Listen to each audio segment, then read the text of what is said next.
whoever lives by the truth comes into the light.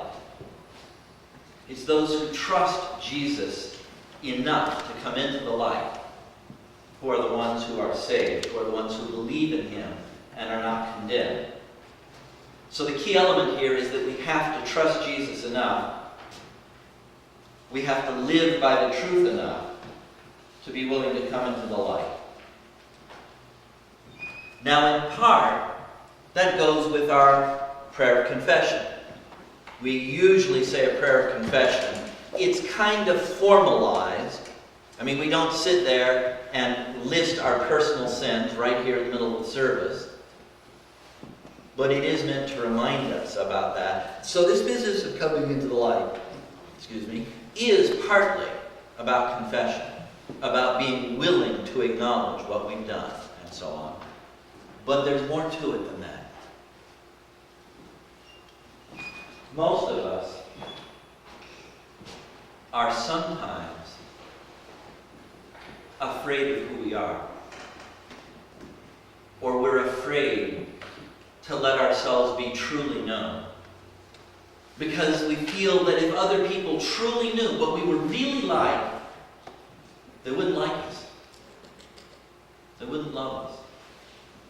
We edit ourselves constantly for others, trying to show them our good sides, our best things, our talents, our abilities, what makes us fun and friendly and warm and lovable. We edit ourselves because we're afraid to let people see who we truly are inside, because we're afraid that that might not be so very good. We're not usually like that all the time, not even most of the time, or it might be hard to get along with ourselves. But almost all of us are like that sometimes. Almost all of us are like that sometimes. And sometimes it's especially when we're first meeting people, or especially when we're trying to become part of a group that we want to get along with, or especially when we're trying to fall in love. How many romantic comedies have you seen in which one of the elements of the comedy is that one or the other of the pair of people who's falling in love is telling a lot of lies about themselves? And then the story of the whole thing is how they get to the point where they have to undo those lies and tell the truth about themselves to the other person.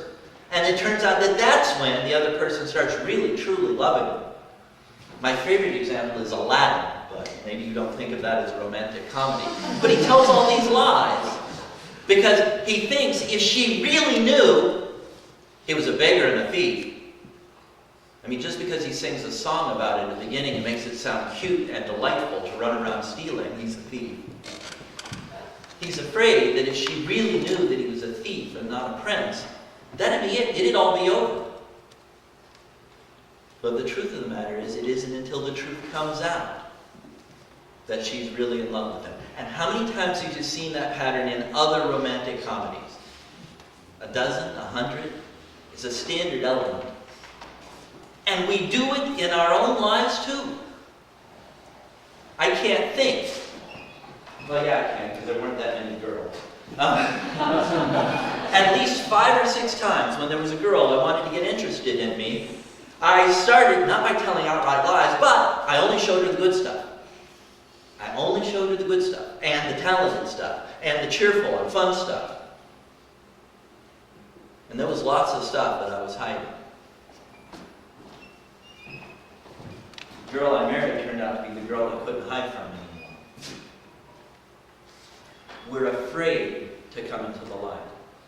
And not without reason, because there is something broken inside of us. Here's the real thing about sin. I mean, we talk about evil deeds in this passage, and behind that we have sin. Here's the real thing about sin. It's not that it's some wicked deed that we do. It's not some specific evil thing that we've done. It's not a set of laws or rules that we've broken. The thing about sin is that there's a brokenness inside of us, so that we can't be who we really are. And evil deeds and broken laws and all those other things come out of that internal brokenness.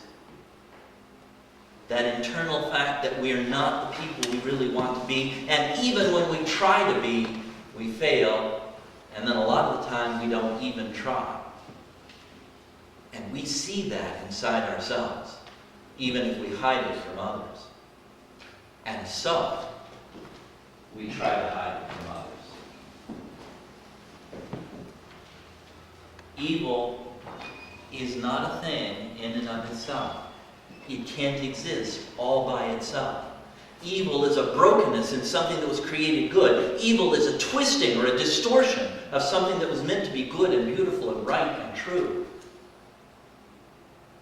Evil is not who we really are, but it is the thing that's breaking who we really are and distorting it and making it impossible for us to see that who we really are is who we were created to be in God, and not these broken people that we sometimes are in this life and in this world. And sometimes when we look, we despair because we see our brokenness and can't see beyond it. And we're afraid that others would only see that too.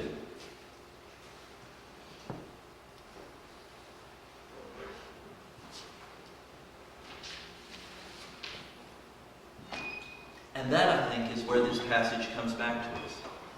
Judgment is not a matter of what things we've done wrong, what deeds we've done wrong. It's a matter of whether or not we trust God enough to come into the light and be seen. And if we do, then the truth about us will be seen. God will see all the bad things we ever did. I'm a lot older than most of you, so I've done more bad things, probably. Probably, but maybe not certainly.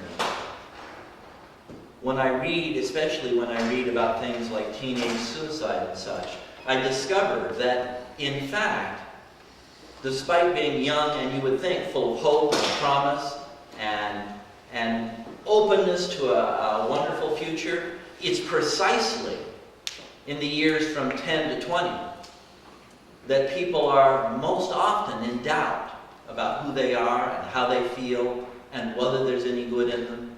Not all the time, not even most of the time, but sometimes.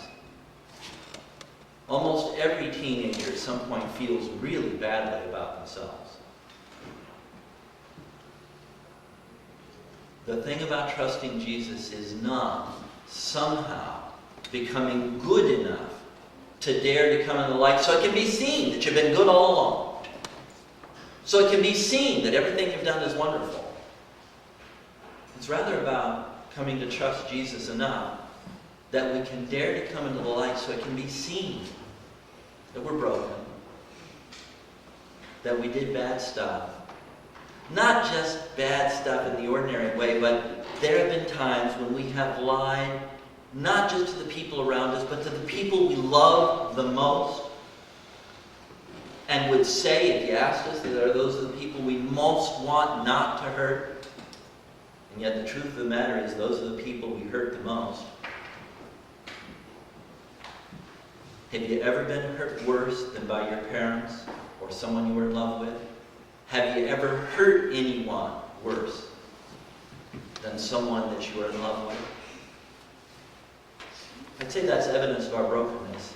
If we only hurt people we hardly knew, but we're always good to the people we love, then maybe it'd just be carelessness or stupidity or foolishness or the fact that we're finite human beings.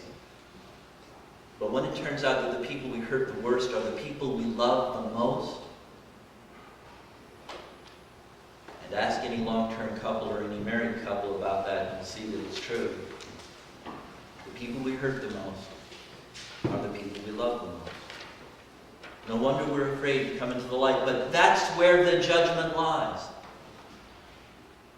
We have enough courage to trust in Jesus and come into the light for our deeds to be seen for what they are, including the fact that they're bad and broken and sometimes hateful. If we do, then that's the judgment. Not that if we come into the light, then our deeds will be seen, and then we will judge those deeds. The very fact that we come into the light is the fullness of the judgment. And now it's all over. Because we came into the light to be seen as we truly are. And isn't that what we hope for? To have friends and family, a community with whom we don't have to pretend to be someone we're not. With whom we don't have to pretend to be better than we are.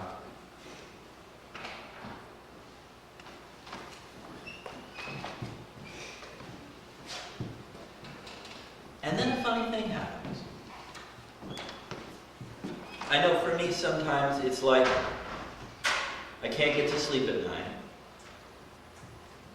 And I can't keep my memory from going back over things I've done that have screwed my life up in one way or another. And I look inside, and it looks as though there's this kind of a monster inside. It looks as though there's this kind of wicked, cruel, vicious, frightful, misshapen monster who's been screwing with my life. And it's dark and shadowy in there, so it's a dark, shadowy monster shape. Well, what happens when I come into the light? When I go back to prayer? When I tell my wife about it, who's actually been the victim of more than a few of the bad things I've done? When the light shines on it, you discover that the monster is a costume. The monster isn't the real person there. The monster's just a costume. A costume that brokenness wears, and that looks terrible, but in fact, it's just good special effects, good makeup, good costume. But when the light shines on it, you can see that it is just a costume. When the light shines on it, the light of who we are in God and in Jesus, the costume becomes transparent. And it becomes possible to see once again that who we really are is who we were created to be by God. Someone good and kind and loving and talented and capable and fun and happy. In the beginning, God created us good and intended us to be good and called us good. And this evil brokenness that's gotten a hold of us is not who we really are. It's a distortion of who we really are. And the whole point of God becoming a human being like us and suffering on the cross was to undo the distortion, was to break the brokenness, was to tear off the costume, at least some of the time. So that's why it talks about judgment here, not in terms of bringing your deeds up before a judge in a court who looks at the deeds, counts them off, and says, okay, that's too many bad deeds, you're lost. And all right, those are minor bad deeds, it's no big deal, and you're saved. But rather, here are the people who came into court and accepted that Jesus is Lord of all, and they're willing to be judged by Him. If they're willing to come into this court and be judged by Him, then the judgment's over. They're accepted because they have accepted. And the judgment is for those who don't dare come into the court at all. Sometimes we're afraid of who we are. Often we're afraid to let other people know who we are, for fear they won't really love us. And sometimes we're afraid of God. Adam and Eve hid in the garden after they fell. And God had to say, Adam, where are you? And Adam said, I'm hiding. I'm hiding. Gee whiz, I mean, if you're really hiding, why would you speak up and say, I'm hiding? You do it because you don't want to be lost. He didn't want God to see him, but he didn't want God to lose him either. So he sort of stuck himself halfway up there. We do that too. But the message here, the whole thing of John 3:16, the reason we talk about love as God's motivation for saving the world and sending His Son, is so that we won't be afraid to come into the light and be seen for who we really are.